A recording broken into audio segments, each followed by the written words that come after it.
Hello friends. कड़ाके की ठंड में आधे घंटे की ड्राइव के बाद मैं घर पहुंचा। रात के 12 बज चुके थे। मैं घर के बाहर कार से आवाज़ देने लगा। बहुत देर हॉर्न भी बजाया, शायद सब सो चुके थे। 10 मिनट बाद खुद ही उतरकर गेट खोला। सद रात में सन्नाटे में मेरे जूते की आवाज़ साफ सुनी जा सकती थी।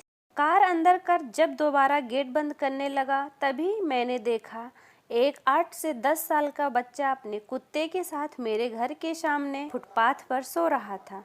वह एक अधफटी चादर ओढ़े हुए था। उसको देखकर मैंने उसकी ठंड महसूस करने की कोशिश की तो एकदम सकपका गया। मैंने मोंटे कार्लो की महंगी जैकेट पहनी हुई थी, फिर भी मैं ठंड को कोस रहा था। और बेचारा वो बच्चा, मैं उसके बारे में सोच ही रहा था कि इतने में वो कुत्ता बच्चे छोड़ मेरी कार के नीचे आकर सो गया। मेरी कार का इंजन गर्म था, शायद उसकी गर्माहट कुत्ते को सुकून दे रही। फिर मैंने कुत्ते को भगाने की बजाय उसे वहीं सोने दिया और बिना अधिक आहट किए पीछे का ताला खोल घर में घुस गया।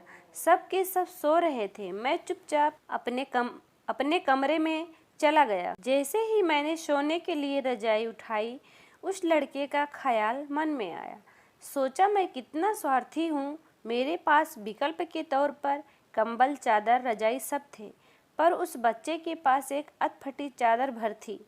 फिर भी वो बच्चा उस अधफटी चादर को भी कुत्ते के साथ बांटकर सो रहा था और मुझे घर में फालतू पड़े कंबल और चादर भी किसी को देना गवारा नहीं था। यही सोचते सोचते ना जाने कब मेरी आंख लग गई। अगले दिन सुबह उठा तो देखा घर के बाहर भीड़ लगी हुई थी। बाहर निकला तो किसी को बोलते सुना, अरे वो चाय बेचने वाला सोनू कल रात ठंड से मर गया। मेरी पलकें कांपी और एक आंसू की बूंद मेरी आंख से छलक गई। उस बच्चे की मौत से किसी को कोई नहीं पड़ा, बस वो कुत्ता अपने नन्हे दोस्त के बगल में गुमसुम बैठा था, मानो उसे उठाने की कोशिश कर रहा हो। दोस्तों, ये कहानी सिर्फ एक कहानी नहीं, ये आज के इंसान की सच्चाई। मानव से अगर मानवता चली जाए तो वो मानव नहीं रहता, दानव बन जाता है।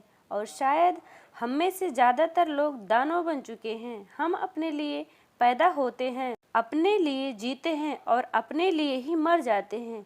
ये भी कोई जीना हुआ।